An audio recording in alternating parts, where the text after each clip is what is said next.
Extending our hands in a spirit of reciprocity, the balance of giving and receiving. Sifa, Zote, Zendekwa, Mumba. All praise is due the Creator. Greetings. I'm Baba Brother D of the New Ashe, the New African Social Health Effort. In our previous video, we spent some time talking about my early years, the first decade of my involvement. Hopefully, give some of the people who look at these videos a better idea of who I am and the basis of me being able to assert certain things. We were in that last month, we were in the last week of the month of November, where a good portion of people in this country are gearing up towards what I will assert is their major holiday. Some of us call it Misgiving.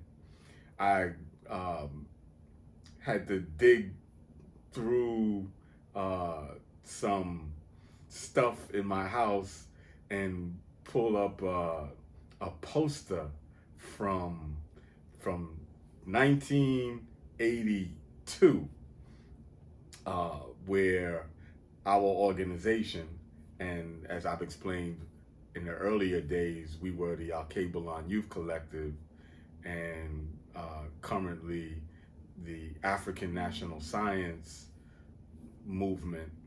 In 82, we were African Interest Collective. So we went through a few name changes before settling on African National Science. I'm going to come back to the question of misgiving because I want to do a couple of things. I want to challenge our involvement and our embracing of the holidays celebrated by the dominant population in this country. But I also want to point out the fact that a good portion of people who are involved in our movement, a good portion of people who may be subsumed under the term conscious or revolutionary, a good portion of people who are Black nationalists, Pan-Africanists like myself, a good portion of people who are opposed to the economic system that we live under, capitalism, a good portion of people who would consider ourselves anti-imperialist, anti-colonialist, but a good portion of folks still wind up celebrating these holidays, and often enough, I'm the odd man out. So I'm taking the opportunity to point out the fact that if you, and probability is you do celebrate some of these holidays, I'm not disowning you, because if I had to do that, I would disown damn near everybody that I'm close to.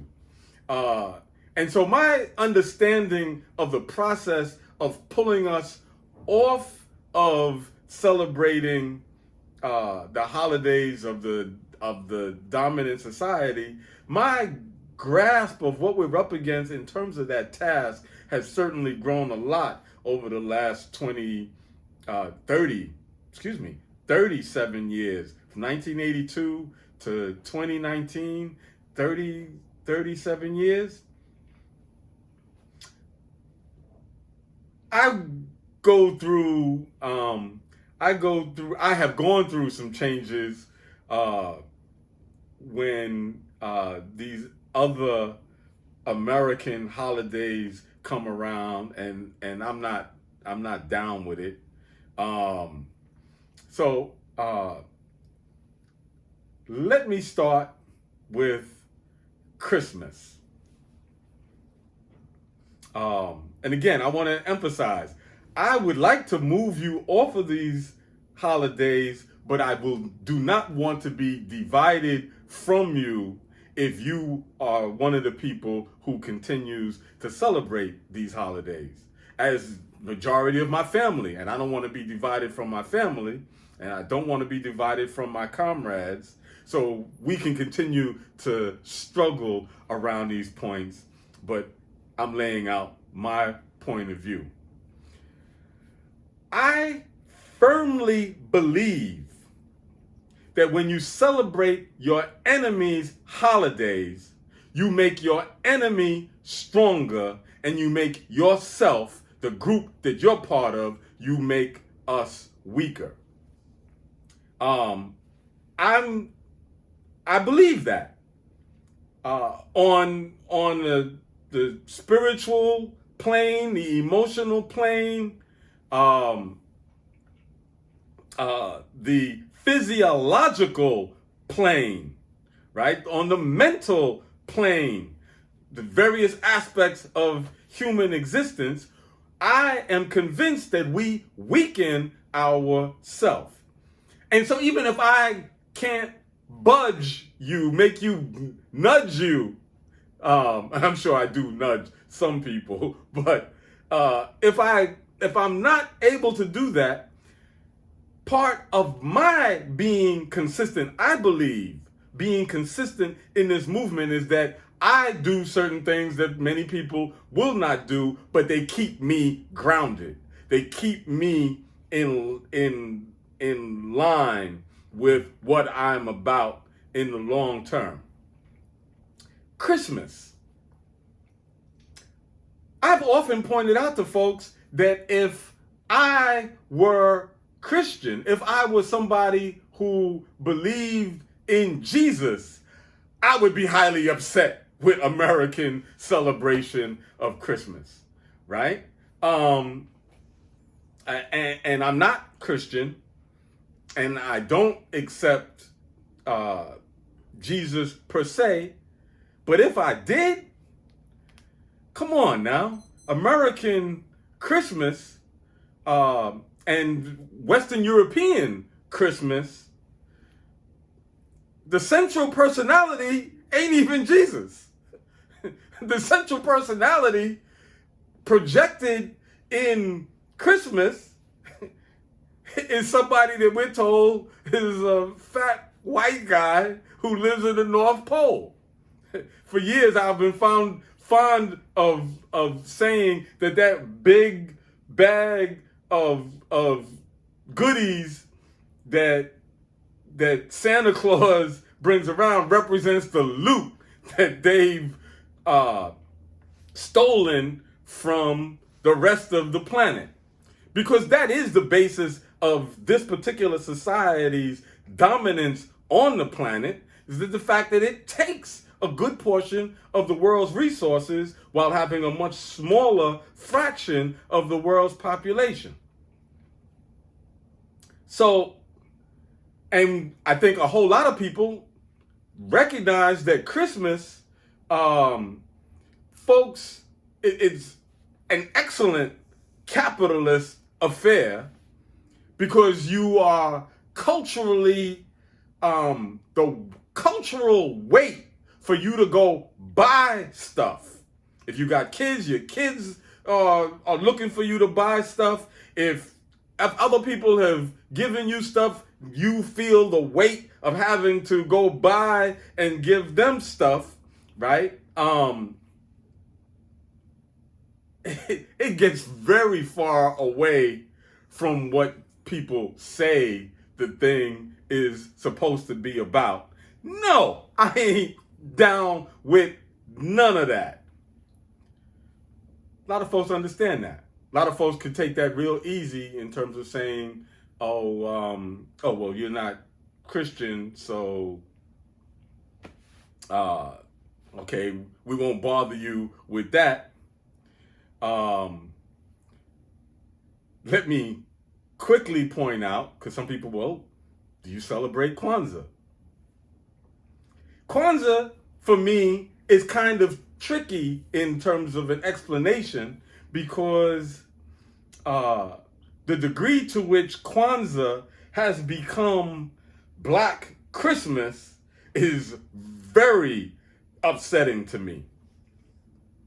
And I personally really don't like the idea. I understand the rationale of presenting our people with an alternative.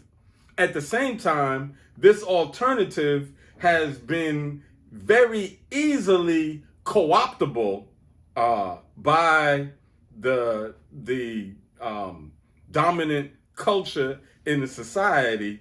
It just like really irks me if people say Merry Christmas, Happy Hanukkah, Happy Kwanzaa. I'm like, no, I'm just not with, I'm not with that. But at the same time, when black folks who are making an effort at being culturally conscious, wanting to do something black, wanting to do something African, and engage in Kwanzaa activities, I don't want to be isolated from them. So if you're really trying to be black, I'll come and I'll participate, right? So to the extent that Kwanzaa is about us specifically, right, and not some what I refer to as hyphenated Americanhood, it's like, well, all of the different components of America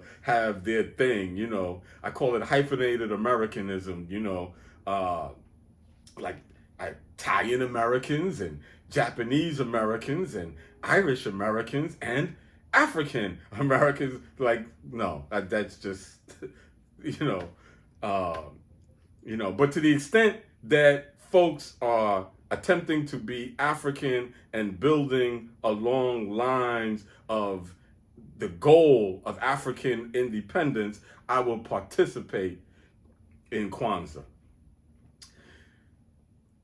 The next one that I want to mention, though, there's some difficulties with that, because people are like, well, why would you have a problem with New Year's? Like some people, it is a new year.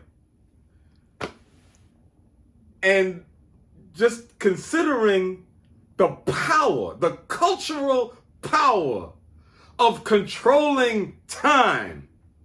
Your slave master controls your perception of time, having dictated to you that the year begins on this particular date. And it's a date that has no natural significance to it, right? But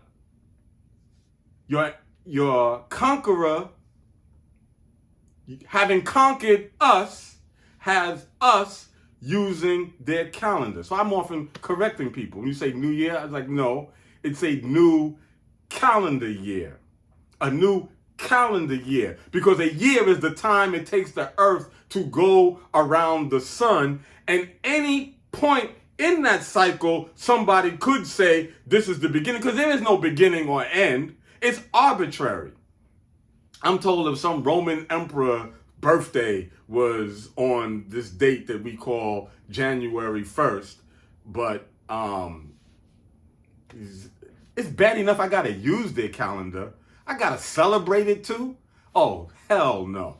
So I'll go against the majority of folks that, and when I was working, I used to really hate, leaving the office, and somebody, see you next year. I'd be like, get the hell out of here with that. All right? I mean, like, we really believe, started to say that differently, but very well that ain't a damn thing new. January 1st ain't nothing but the day after December 31st. All right? So new calendar year, because you were using our enemy's calendar, and I am not celebrating our enemy's calendar.